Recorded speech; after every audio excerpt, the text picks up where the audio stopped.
هروب المدير الفني الجديد لنادي الزمالك، القصيدة أولها كفر يا برنس. إيه اللي بتقوله ده؟ والله زي ما بكلمكوا ده، وهسمعك بودنك دلوقتي خالد الغندور وعمرو الدرديري ومستر إيهاب الفولي بتاع الفراخ، وهم بيتكلموا عن القصة وبيتكلموا عن هروب هيليزيتش اندريتش. انا مش عارف اسمه ايه الجديد بتاع نادي الزمالك، بس انت مسؤول ان انت تعمل لايك للفيديو وتشترك معانا في القناة وتفعل زر الجرس عشان يوصلك كل جديد، ونسمعهم وبعدين نرجع نرد عليهم تاني. يلا بينا.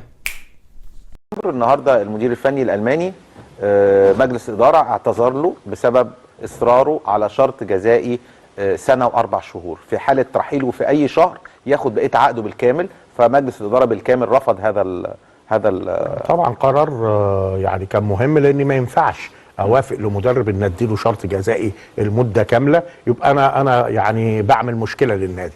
فوضع طبيعي، ده امر طبيعي جدا اني ارفض الشرط ده.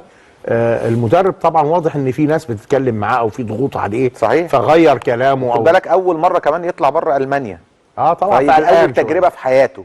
لكن في كل الاحوال قرار المجلس قرار صحيح، ما نقدرش نقول غير كده. قرار صحيح 100%. ما ينفعش مدرب اديله شرط جزائي كل مدته، ابقى انا كده بهرج، خصوصا الزمالك في مرحله صعبه ما ينفعش اعمل فيها كده. صحيح استاذ ايهاب الفولي.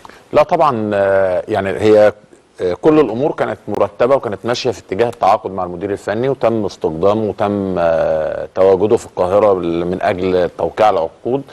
ولكن هو المدير الفني الالماني بعض الاتصالات اللي حصلت معاه زي ما حضرتك قلت في المقدمه، ومحاولات البعض ابعاده عن نادي الزمالك، هو حاول ان هو يعني يضغط او يلوي دراع نادي الزمالك ان انت مجبر اخاك لا بطل، انا موجود في القاهره وجيت بالظبط، فانا همضي شروطي اهي. فنادي الزمالك ما بتلويش دراعه، وشايف ان قرار الاستاذ مرتضى منصور وقرار مجلس الاداره قرار سليم 100%، لان ما فيش حد بيشتري حاجه كده عمياني. مفيش حاجه اسمها اديك الشرط الجزائي قدر جه هو وحصل اي مشكله في سوق النتائج او حصل اي حاجه في الامور خلال الفتره اللي جايه، جيت بعد شهر او 2 أو 3 الامور خلاص انت مش هنكمل مع بعض، يبقى ازاي اديك سنه و4 شهور او سنه و6 شهور؟ لا طبعا، قرار سليم 100%. والتوقيت اللي انت بتختار مدرب او مدير فني اجنبي بيحقق لك طموحاتك المستقبليه، سواء ان انت وعندك فرصه على فكرة. عندك فرصه طبعا. انت مستعجل ليه؟ في ناس كتير كانت بتتكلم ان انت تختم الموسم بتاعك او تكمل الموسم بتاعك بمدرب او مدير فني مصري، لكن الاستاذ مرتضى قال لا، احنا هنجيب مدرب اجنبي يبتدي يجهز الفرقه من دلوقتي ويبتدي يعمل فريق للموسم الجاي. فانت طالما يعني المدير الفني الالماني ما تمش الاتفاق معاه، في غيره في الطريق للتعاقد معاه خلال الساعات اللي جايه باذن الله.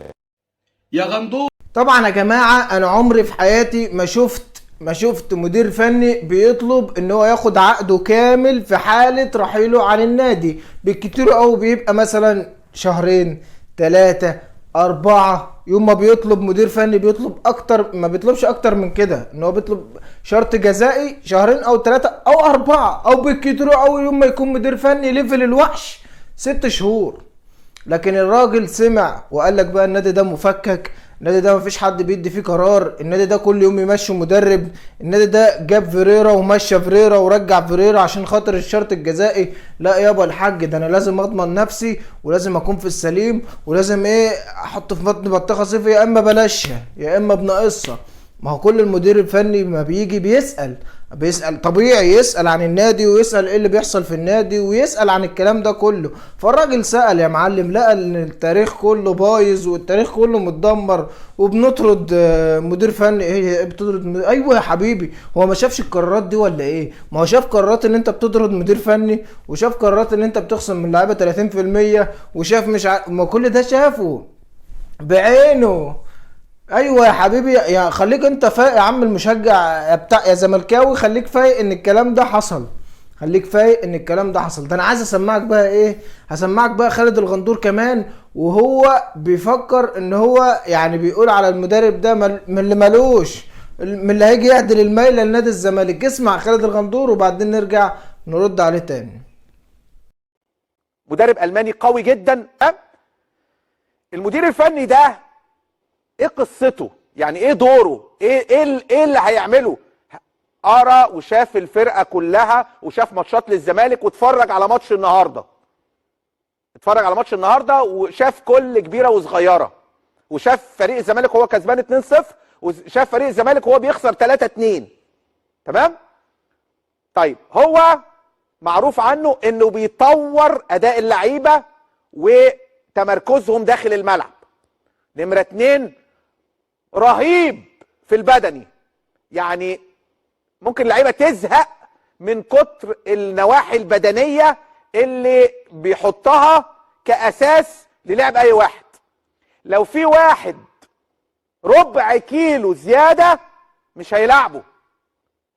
بص انا بقول لكم كلام بناء على سي في وبناء على كلام اتقال لنا من هناك من المانيا وعن المدير الفني، وكلام على ارض الواقع ده هنشوفه، لكن انا بحكم عليه وهو لسه ما تولاش. كان كلامي واسف ان انا طولت عليكم، لكن الواحد مستفز لان احنا بنخسر فني داخل الملعب من وجهة نظري. سيبكم بقى من الاداره والناس اللي بتشتم في الاداره والناس اللي ما اعرفش ايه، لا، في لعيبه في الملعب، في مدير فني، في التزام داخل الملعب. لو التزمنا، لو ما فيش اداره خالص هننجح. بس انا اقول ان اللي بتلتزم داخل الملعب وعندك العزيمه والاراده وملتزم تنجح.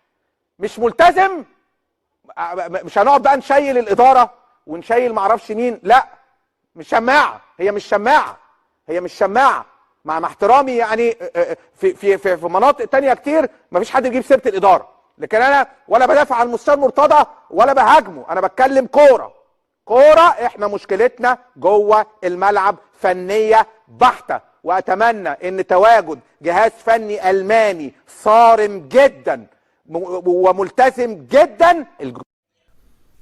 بعد ما سمعنا خالد الغندور وهو بيمجد في هيرزيتش ولا هيرليتش الجديد بتاعهم ده، اللي هو هرب اصلا من قبل ما يدرب النادي.